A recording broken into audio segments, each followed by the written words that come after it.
Hi everyone, this is Julie Bruns. Welcome to the Peace and Possibilities podcast. I want you to thrive and be happy, peaceful, and content, no matter where you are on your journey. This podcast shares stories that will show you how it can be done, no matter what your circumstances. You'll be inspired and come away with a new spark of an idea. Never forget, anything is possible. New episodes are released every Wednesday. Subscribe, rate us, and leave us a review. This helps others find our content and get happier sooner. To possibility and beyond.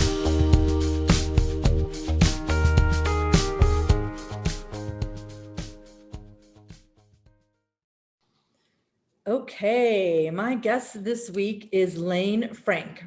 So, and before I introduce Layne, I wanted to say this is a cool new book by yours truly, me. And it's coming out in 7 days. So I just wanted to put it up here. And if you're getting this and seeing this in the future, it came out on February 10th in 2021. And it's my first book. And if you want to check it out on Amazon, it's ebook, paperback, and it's going to be available on hardcover too. So check it out. I think you'll be inspired. So that's my little shameless plug. So my guest is Layne, and Layne is a cool guy that I met through a networking group called V50. And I say networking group just to give it context, but it's not just a networking group. It's a cool place where people get together every week and connect with other people. And it's not just people. I was telling my husband, Layne, it's people that are like, everyone there just wants to be helpful and wants to make the world a better place in their small way, whatever that way is. I love that about them. I love the energy from the people there. And it really is sincerely just people that are like, hi, how can I help you? And what do you need? And let's see if we can help you. So I love that about the place, about the V50 networking group, and welcome. And thanks for being my guest. So it's Layne and Alan are the two guys that founded this group a year ago. So hi. Hello, Julie. It's our community and all are welcome. Yeah, it's awesome. And if you want, so I would love for you to start with, I know you have a regular day job and then you have the networking group kind of on the side. I know it's probably like 2 full-time jobs. It is. And so I know you're in the IT world. So tell everyone how you came to be in the IT world now, and then this networking group and what you're doing. And did you always see yourself doing what you're doing in both of these realms? Let's start there. No, is the answer. Ever since I was a little boy, I've always wanted to be a fireman. Always had a dream and passion. And even today, I collect fire engines and all kinds of fire paraphernalia, but that's a whole different story. Huh. But ever since I was 8 years old, I knew I was going to be in the roofing business. My father was first generation American, was in the roofing business, became a roofing contractor. I was the son of a roofer. That's how I was raised. And that was my destiny. It just so happened I spent my whole life working on roofs and learning the business. Was the first male in my whole family bloodline to go to college. And I went to college not only for the education, but for the experience, knowing that the education that I'm going to get out of that is going to help continue to build my father's roofing company. Oh, okay. I want to say something really quick. I did not know that about you, and you didn't know this about me. I worked at a roofing company when I was maybe 18, 19, 20. I can't remember exactly. My brother was a roofer. He did it on the weekends in the summer to earn money.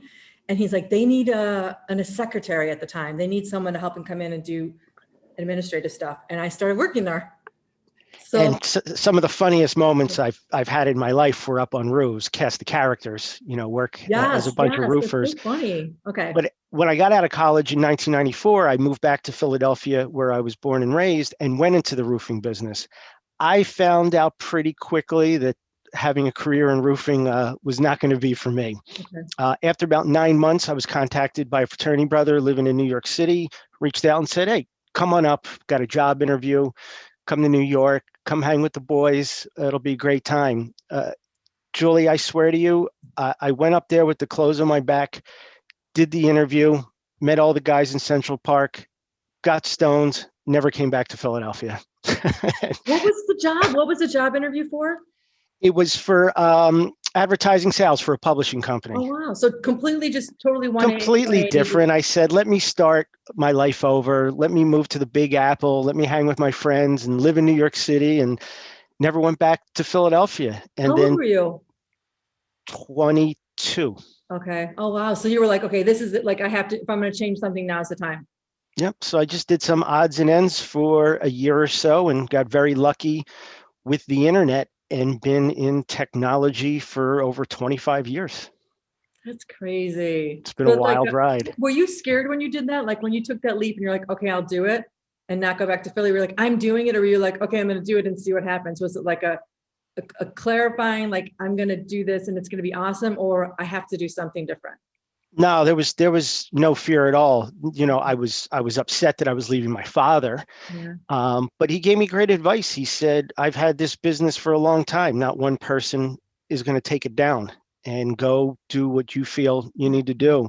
So I had no fear whatsoever. I only had $300 in my pocket, but I knew I had a couch to stay on, a job waiting for me in New York City, and Wow. a place to stay. And it was a great experience. Wow, that's awesome. I just wrote something on my blog today about fear, how like you can stay comfortable or you can face your fears, but you can't have both. And you could have done that and that would have been comfortable. The roofing business, like you said, it wasn't for you, but you at least would have been comfortable doing what you grew up around. But to be able to say like, all right, I'm just gonna go do this instead. It's risky, but oh well, you could have done a million different things differently. Or you could have done made a different choice and it could have turned out in a bunch of different ways. But the bottom line was you knew that one behind you wasn't for you.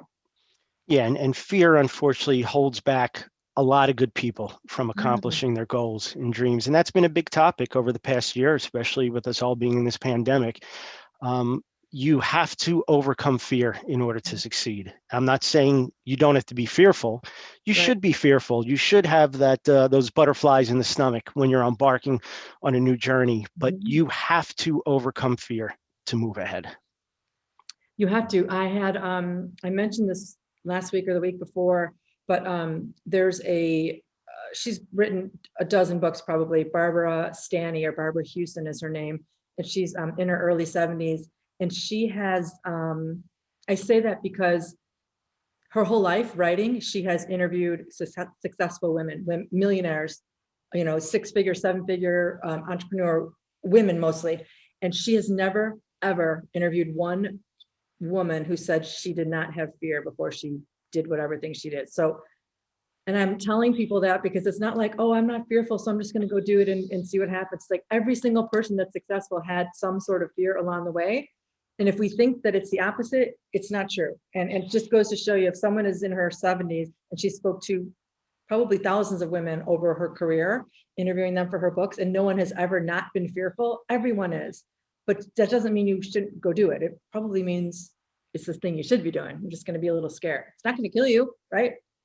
Yeah, and I've met, and through the V50 platform, I've met an incredible amount of women and successful women, including yourself, who had to get over that fear and had to break down that barrier and come to a conclusion in their lives, and men as well, where you can recognize that you're not happy and you Right. need to change to make yourself happy, and sometimes that takes a very drastic turn for the better to make that Mm-hmm. change. Yes. I was just talking to my husband about this the other night, and he's in IT like you. He's in sales, and he said to me, so we're both in our early 50s, and he said, I never thought I would ever love a job. He just thought I'm gonna have to work. I'm gonna have to. We both bartended and waited tables early on, and he's been in sales for 25 years, and he just liked some of his jobs, but he was never like, this is awesome, I love it, and he loves what he's doing now. And he's like, I never ever thought I would be able to wake up in the morning and say I love my job. And the point is, he loves it because I encouraged him, and he needed to move on from his past job. And I said, there is something out there. You're really good at selling. You can find good people who run a really, probably like yourself, run a great company, who are good people who want the best for their employees and for the people they're serving. There are people like that out there. I promise you. And finally, he found these great guys that run this company in Chicago, and he loves working for them. It's not an accident. They're really good people, and they have really good people working for them, and they know how to run a good company, and they're great for their clients and to their employees. I'm saying all that because it's like he was afraid. Well, what if I leave this other job that's kind of secure and do this over here? What if I take a risk and it's worse? I'm like, well, what if you take a risk and it's better? Yeah, and I've had an incredible career over 25 years, mainly because of the people I've come in contact with and come in contact to. Yeah.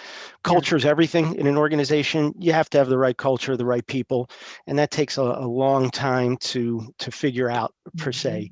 But along the way, what got me out of bed every morning and motivated to get to the city was the people I was going to encounter and experience and get to know. And I always tell people that, you know, there's really only one thing free in life, and that's experiences.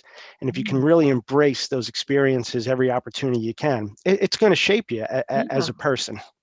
I love that. Experiences are free. It's so true. So tell me, as you were climbing the corporate ladder and getting into, so you first you were in advertising or whatever that first job was, and then you got into IT, as you were moving along and you stayed in New York and you didn't look back, you're not going back to Philly, what was keeping you motivated and peaceful and happy along the way? Like as you switched jobs or whatever you were doing, like, what was keeping you like positive? Like, okay, this is the thing that's going to help me get to the next, whatever it is. Yeah, I think the timing of everything I did was just perfect. And look, timing, people say timing's everything. You also need a little bit of luck and passion and hard work. But I got very lucky in the 90s. I answered an ad in the New York Times, which you did back then to find a job.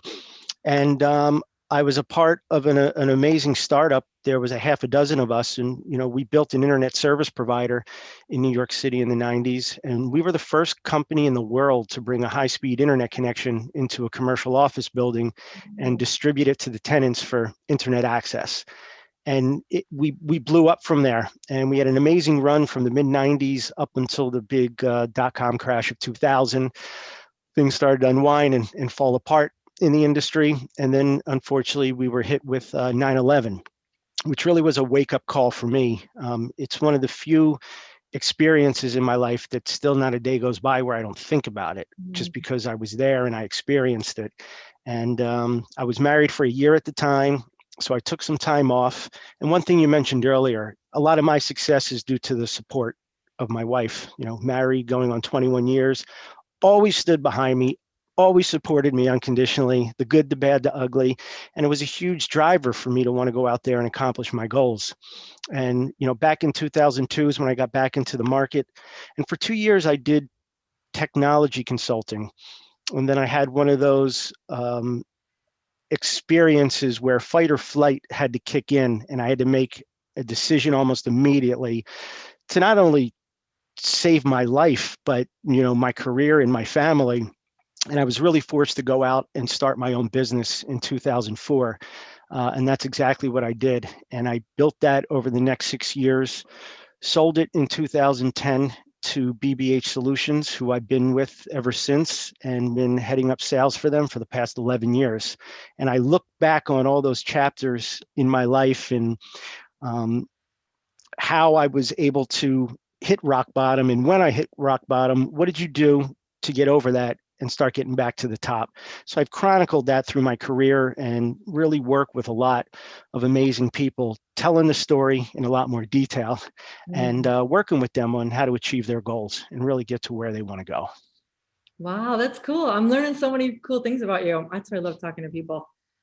So when you so you started your company after, so 9/11 happened and you were deciding what you wanted to do next. You took some time off and then you said, okay, I want to go onward and upward and you had the idea to start your company and you had the support of your wife and you were like, I'm taking this risk and I'm going to do it and see what happens.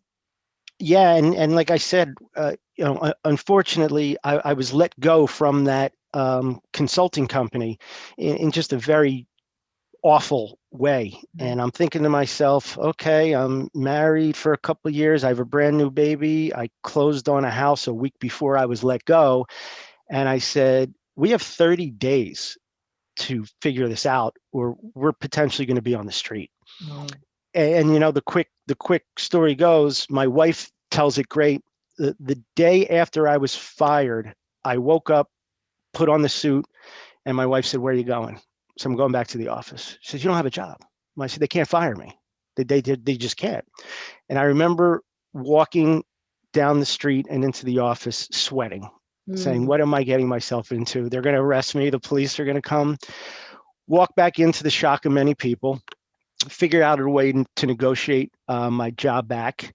Um, and then over the next 30 to 60 days, I just stayed under the radar, put together a business model, got it funded, walked out the door and never came back.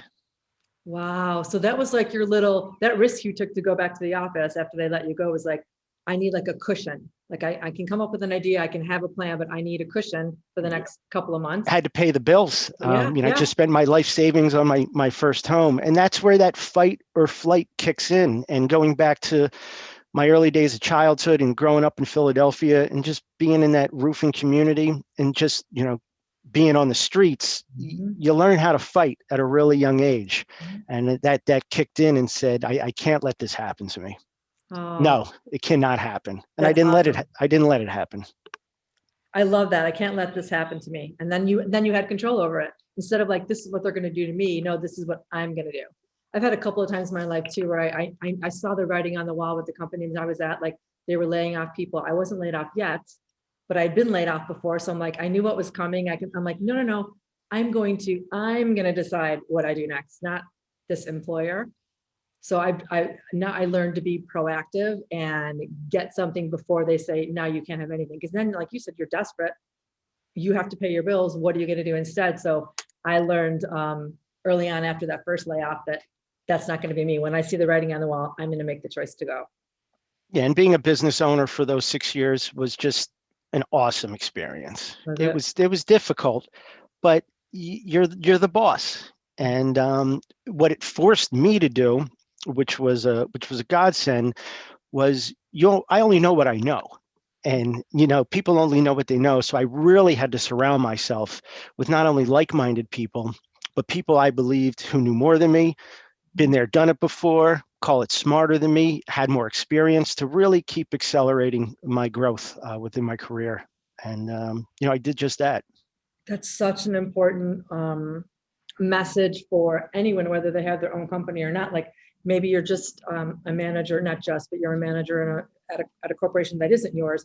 When you hire smart people that don't necessarily know what you know or know more or whatever, it just makes you look better. It makes you have a better company, a better team, a better whatever it is. But sometimes people's egos get in the way and they don't want to do that because they want to be the smartest person in the room. Well, that's never the best leader. The best leader is always the one who surrounds himself or herself with great people who know all of the things you don't know. So many years I strive for perfection. And I think that's a flaw that most people have. They want everything to always be perfect in their personal lives, in their marriage, and in their career. And it's just not the case.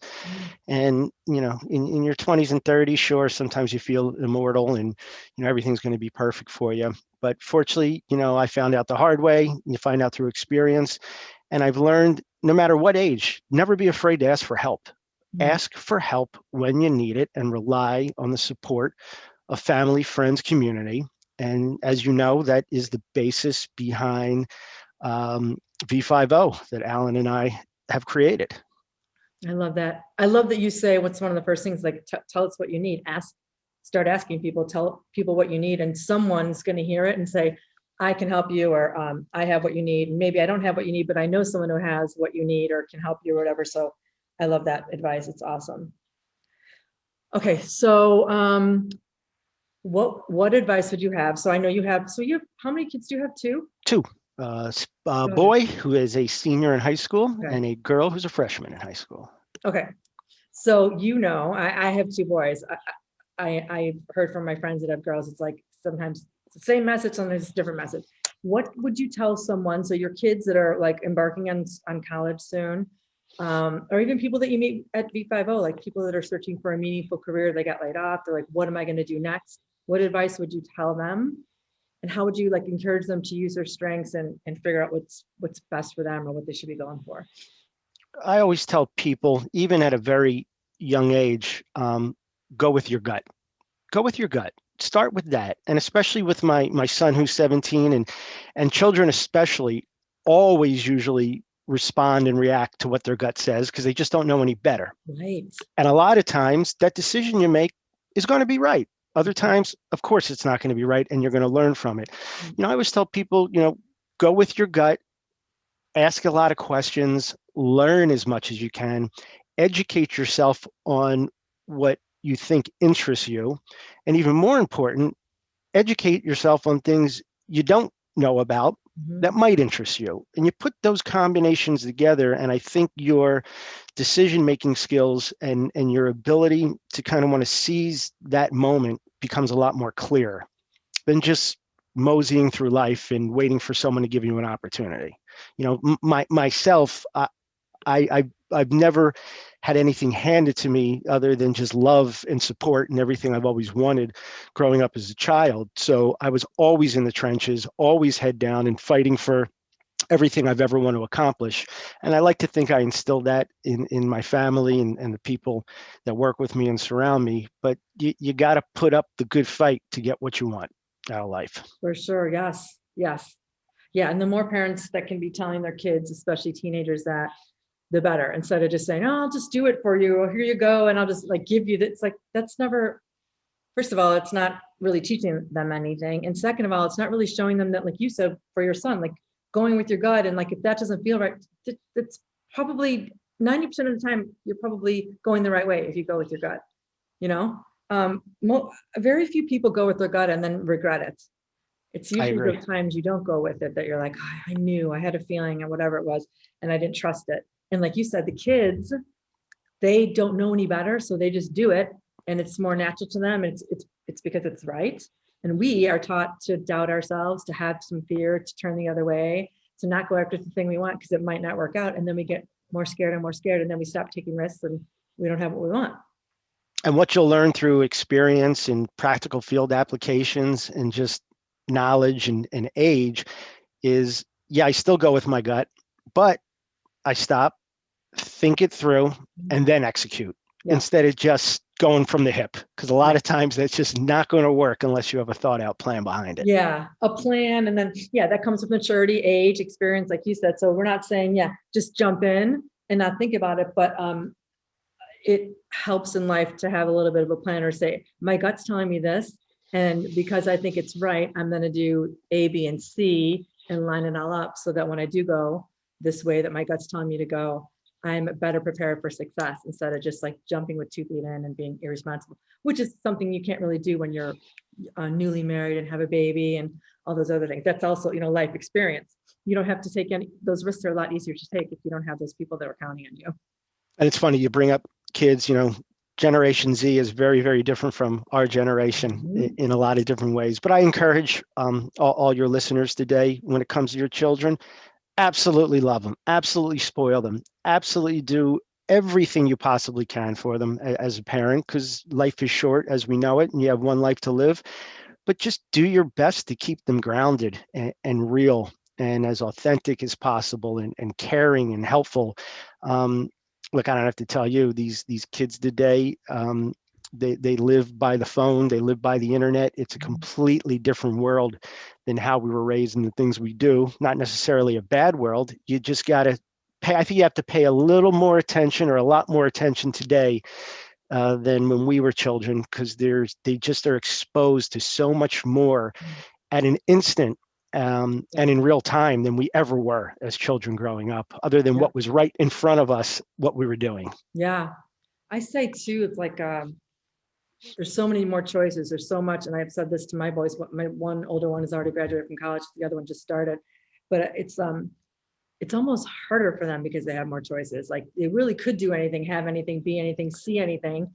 And then there's almost like, for us, it was like, I remember when I went to school, it's like you get the catalog in the mail and you pick your courses in the catalog. Remember that? Like writing down the numbers and then signing up for the classes and stuff. And okay, I'm going to try this, and you could try something else, but you had to go to the office and see what the other courses were. You couldn't look them up online and all of that. So it's like it's a benefit to have all the choices and information they have, but it's also a curse in itself, because it's like, well, there's too many. Where do I start? So I tell my kids probably the same way you're telling yours, go with your gut. What are you, it's not just about making money. It's about, and not, maybe you want to be purposeful and maybe you can't think about that right now. But if you go for something that you aren't interested in at all for the wrong reasons, you're going to lose interest because you don't have any passion for it. So you have to start somewhere. So start with those things that are calling to you all the time that you could do for hours. And, the clock just, you don't have any idea that 3 hours has passed because you're so engrossed in what you're doing. But it's I think having their attention pulled in so many different directions is just not very Yeah. beneficial. More importantly than losing interest, you're going to lose time. Yeah. Time is the greatest gift that we have, but yet time is wasted so often. Mm-hmm. I mean, Like that. it just goes by so fast. So embrace the time and make, the right choices Yeah. while you No, can. because no one's guaranteed any of that time. You're right. You're right. Okay, so final question for you. Well, two final questions. So my second to last one. What do you wish? Is there anything you wish you had learned earlier in your life or your career? Absolutely. I was just talking to my son about this the other day. Fiscal responsibility. I was not raised um, understanding the importance of money and how to properly save money and how to invest money the right way. If I could do it all over again, oh boy, it would be a whole different ball game. So fortunately, what I did not learn and missed out on and had to learn much later in life, I'm passing that information and knowledge off to my children, who are so far ahead of the game at their ages than when I was 17. Mm-hmm. It's unbelievable. But that's my biggest regret, is just understanding finances more and really understanding money and what it means. Yeah, I love that you're teaching them. Same with my husband and myself and our kids. We didn't really have anything growing up, and I know I was told about 401ks and what you can have and invest, and like, okay, yeah, later when we have more money, we'll invest. Okay, later, and then we got married at 26. After our first baby's born, we'll do it later, and then all of a sudden you're 35, and you're like, oh no, we haven't, Where's all my money? right. But so we told our older son Jake, right when he graduated college, we're like, just immediately start putting X amount in your 401k, and you could. So my sister sent me this one quote. It was like, if you started at 21 and stopped saving at 30 years old, you would have, it's like $1 million by the time you're 65.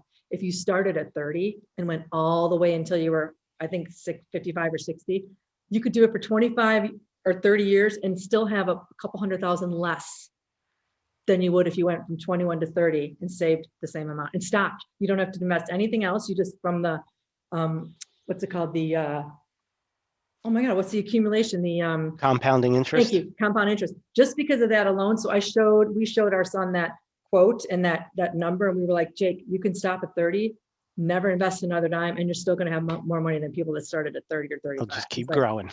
Yeah, it's like, so that simple thing, we just didn't have people. I mean, our parents were they were preoccupied with other things and not doing the same thing. So we were like, do this because you could have all this money. And then they're just starting their life that way. It's never like oh, I'll do it later. It's just part of what they do every day now. They're so much more educated, isn't it? It's just better, right? And a lot of that was just the way I raised. Look, my father was off the boat, and look, he worked hard his whole life, but it was it was a blue collar capacity, and we just didn't learn that growing up. Yeah, no matter how hard you work, you're never going to get rich if you don't have all of those other things behind you. It's never usually about the working your butt off. It's usually all of the other things that can help you like work smarter. Yeah. Let your money work for you. Yeah. Okay, final question. What's the biggest, you think that the biggest or the best gift that you give to people every day? Your work, your family? What gift? What's the best gift that you offer to people every day?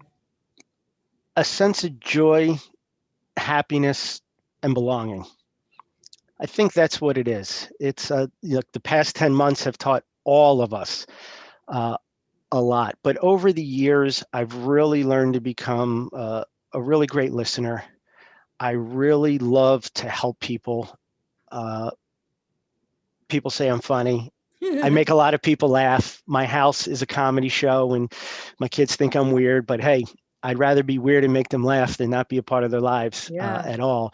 But I'm trying to just really bring a sense of happiness into people's lives more now than ever, and carry that on as we get to the other side of this and what's to come in all of our next chapters in our lives. But I've opened my arms. I wear my heart on my sleeve, and I tell everybody I come into contact with, I want to get to know you. Let me know how I can help you, and I'll do everything I can to assist with whatever you need. And that always comes back, full circle. People say it's karma.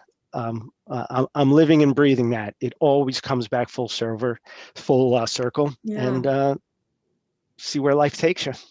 I couldn't agree more. You definitely bring that spirit to the V50 calls and that community. And it's not an accident that there's all those good people in that group, because like you said, you put the energy out there, and those are the kind of people that you're attracting, because that's the kind of person you are. And it's genuine. I've seen you do it, with every person that comes new, or someone that hasn't been on the calls in a while, and it's just like, hey, how are you? And what's going on? And thank you for showing up. And, hey, how, put your information in there so people can figure out more and help you or whatever it is. So it's genuine. And that's why I think the group is so special. And I think you're going to continue to attract special people, because that's what you guys are, you and Alan.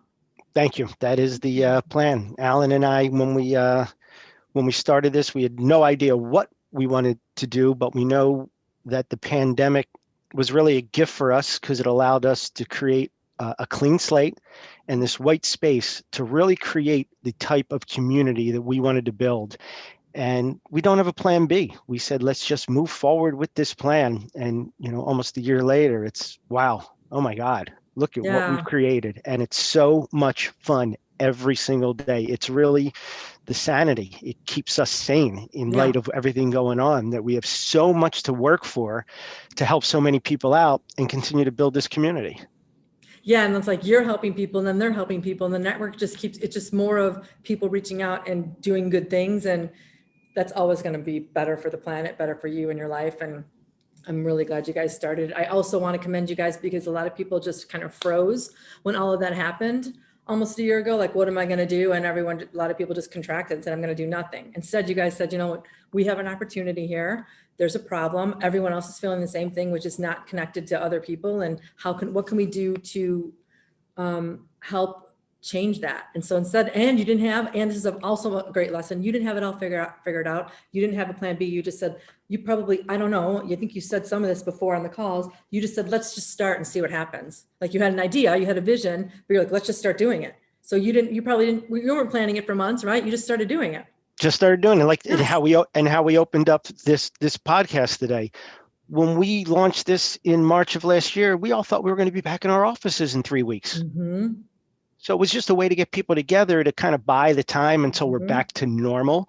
Little did we know we'd be locked down for close to a year. So it just evolved as time went on, and we kept pivoting and saying, now we have this other opportunity and another, and just kept building from it. And, Alan's my second wife. What can I say? Your work husband. We're on the phone all day, all night, every day. But that's what has to be done. We're 24/7 and loving every second of it. That's awesome. It's a great lesson, a life lesson and a career work lesson. It's like, just start. You're never gonna have everything figured out. Just go do it. And when your intentions are good, it almost always works out. Well, we're looking forward to what the future holds. Can't wait to read your book. Can't wait to promote the book. Thank you. Love everybody that's listening. Come visit virtual5o'clock.com and see what we're all about. And we're here to help any way, shape, or form. Thank you, Layne. You guys won't regret it. Check out Virtual 5 o'clock. Is it virtual5o'clock.com? Correct. Yeah. Check it out, you guys. You won't regret it. It's a great group of people. Thanks, awesome. Layne. Thank you so much for having me, Julie. And can't wait to see you tomorrow. I know, tomorrow. Thanks. Take care. Bye-bye.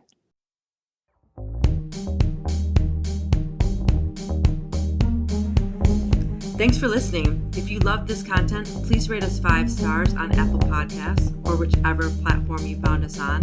You can get all my social media links in the description below. Help us keep the momentum going so that every person can live their lives happily, doing work they love.